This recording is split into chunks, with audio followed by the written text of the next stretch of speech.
Pernah nggak sih ngerasa udah kerja keras mati-matian tapi kok kayaknya nggak ada yang lihat? Atau mungkin Anda ngerasa stuck, sementara kolega yang lain kayaknya gampang banget melesat maju. Nah, dalam beberapa menit ke depan, kita bakal kupas tuntas sebuah ide simple tapi super powerful dari buku Branding Pace yang bisa jadi bakal mengubah total cara Anda memandang karir. Rasanya frustrasi banget kan? Anda tahu kok Anda punya skill, Anda tahu Anda kasih kontribusi besar, tapi ya itu, rasanya kayak tembus pandang aja.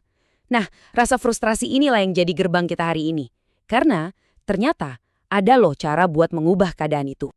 Dan buku Branding Pace dari Karen Kang ini solusinya tuh to the point banget. Pesannya tuh tajam dan jelas. Di dunia kerja sekarang yang super kompetitif, kita nggak bisa lagi pasif. Pilihannya cuma dua. Kita yang pegang kendali cerita tentang diri kita, atau ya siap-siap aja orang lain yang bakal nentuin cerita itu buat kita.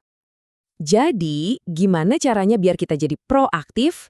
Bagian pertama ini kuncinya adalah soal geser mindset. Bener-bener pergeseran fundamental.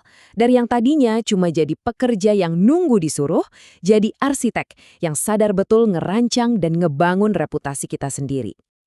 Kita semua pasti pernah lihat deh skenario kayak gini. Atau jangan-jangan pernah ngalamin sendiri. Anda lembur, hasil kerjaan Anda bagus banget, sementara si Kyle ini lebih sering kelihatan ngobrol ngalor ngidul sama manajer. Entah kenapa, pas ada pengumuman promosi, malah namanya yang dipanggil. Ini bukti yang nyesek banget kalau kerja keras dan substansi aja tuh kadang-kadang kalah sama yang namanya persepsi. Nah, inilah solusinya. Merek pribadi. Eits, tapi tunggu dulu. Ini bukan berarti kita harus jadi orang lain atau jadi palsu ya. Justru kebalikannya. Merek pribadi itu soal gimana kita secara sadar dan strategis ngebentuk reputasi berdasarkan diri kita yang otentik. Anggap aja merek Anda itu gabungan antara apa yang Anda bisa, yaitu skill dan pengalaman Anda, dan siapa diri Anda. Dua-duanya sama pentingnya. Biar konsep yang kedengarannya agak abstrak ini jadi lebih gampang dicerna, buku Branding Pace punya analogi yang menurut saya cerdas banget dan cukup enak didengar. Yuk, kita sebut aja metafora kue dan lapisan gula. Coba deh bayangin, kue yang nggak ada lapisan gulanya mungkin isinya enak, tapi jujur aja kelihatannya ngebosenin dan nggak menarik kan? Sebaliknya, kalau cuma lapisan gula manis doang tapi nggak ada kuenya, ya enak juga. Nah, merek pribadi yang hebat katanya harus punya dua-duanya. Fondasi isi yang kokoh plus presentasi yang bikin orang tertarik. Disinilah letak kuncinya. Kue itu adalah nilai rasional Anda. Gampangnya, ini semua hal konkret yang bisa Anda tulis di CV, keahlian teknis Anda, pengalaman kerja, pencapaian yang bisa diukur. Ini substansi Anda. Nah, lapisan gulanya itu nilai emosional Anda. Kepribadian Anda, cara Anda ngobrol, gaya Anda, gimana Anda bisa bikin orang lain nyaman. Inilah yang bikin orang pengen kerja bareng Anda, bukan cuma butuh keahlian Anda. Biar lebih kebayang, kita lihat contohnya. Misalnya seorang software engineer. Kuenya itu keahlian dia sebagai pemimpin teknis. Tapi lapisan gulanya, selera humornya yang asik, itu yang bikin dia jadi pemimpin tim yang lebih efektif dan gampang diajak ngobrol. Atau seorang CEO, visi bisnisnya yang cemerlang itu kuenya.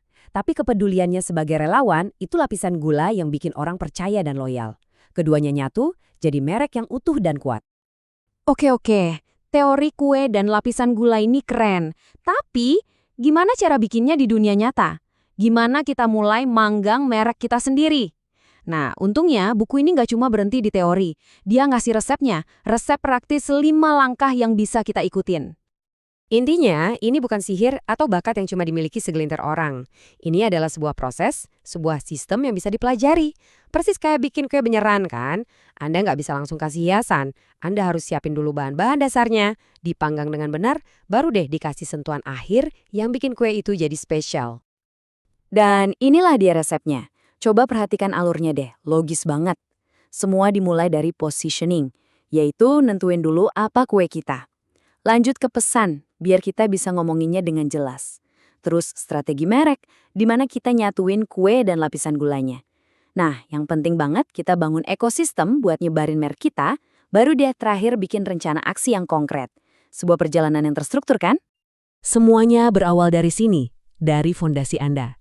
Coba deh jawab pertanyaan ini dengan jujur. Secara objektif, apa sih yang bikin Anda berharga? Skill unik apa yang cuma Anda yang punya di tim? Kalau ada masalah soal A, kenapa orang-orang harus datangnya ke Anda? Itulah kue Anda. Punya nilai unik itu hebat. Tapi kalau Anda nggak bisa ngejelasinnya dengan cepat dan meyakinkan, ya sama aja bohong. Disinilah elevator pitch berperan. Bayangin Anda lagi di lift sama bos besar, dan cuma punya waktu 30 detik. Bisa nggak Anda jelasin nilai inti profesional Anda? Kalau belum, berarti pesan Anda belum cukup tajam. Langkah ketiga ini kuncinya satu kata, otentik. Kue dan lapisan gula Anda harus nyambung, harus saling mendukung. Contoh gampangnya, jangan sampai kue Anda adalah seorang analis data yang super teliti, tapi lapisan gula Anda nunjukin penampilan yang berantakan dan gak terorganisir. Kan aneh, merek yang kuat itu terasa nyambung, baik dari dalam maupun dari luar. Oke, ngebangun merek itu satu hal. Tapi bikin merek itu dikenal luas, itu tantangan yang lain lagi. Soalnya, merek kita tuh nggak hidup di ruang hampa. Merek kita hidup dan tumbuh di dalam persepsi orang lain. Jadi, sekarang kita bahas soal orang-orang yang paling penting buat ngebentuk persepsi itu. Para influencer dalam karir kita. Ini nih, sebuah kebenaran yang mungkin agak nyelekit tapi penting banget buat diresapi. Anda bisa aja ngomong hal-hal hebat tentang diri Anda seharian, tapi merek Anda yang sesungguhnya itu adalah apa yang orang lain omongin tentang Anda pas Anda lagi nggak ada di ruangan itu. Itulah persepsi yang sebenarnya. Biar gampang, coba lihat model ekosistem ini. Anda ada di tengah. Persepsi tentang Anda itu pertama kali dibentuk sama orang-orang terdekat di tim Anda. Terus, persepsi itu nyebar ke level perusahaan, bahkan sampai ke reputasi Anda di industri. Semua lapisan ini saling terhubung dan nentuin seberapa kuat merek Anda. Disinilah ada semacam cheat code-nya, aturan 90-10. Idenya simpel, di setiap lingkungan biasanya ada sekitar 10% orang. Ini para influencer, opinion leader, orang yang disegani, yang opininya itu ngebentuk opini 90% sisanya. Jadi tugas Anda tuh bukan buat meyakinkan semua orang. Tugas Anda adalah identifikasi siapa 10% ini dan yakinkan mereka. Kalau mereka udah di pihak Anda, yang lain bakal ngikut. Oke, setelah ngelewatin semua langkah ini, Anda mungkin mikir, terus hasilnya apa? Apa untungnya capek-capek ngebangun merek 360 derajat ini? Jawabannya, singkat aja, semuanya. Manfaatnya tuh jauh lebih dari sekedar naik jabatan lo. Ini soal dapetin rasa hormat yang tulus. Ini soal punya ekosistem yang bakal ngebela Anda pas lagi susah. Peluang-peluang baru yang keren bakal mulai dateng nyari Anda, bukan Anda yang ngejar-ngejar. Dan pada akhirnya, ini semua bikin karir lebih sukses dan yang paling penting bikin kita lebih menikmati pekerjaan dan hidup. Biar makin mantap, buku ini ngasih contoh nyata dari dunia politik.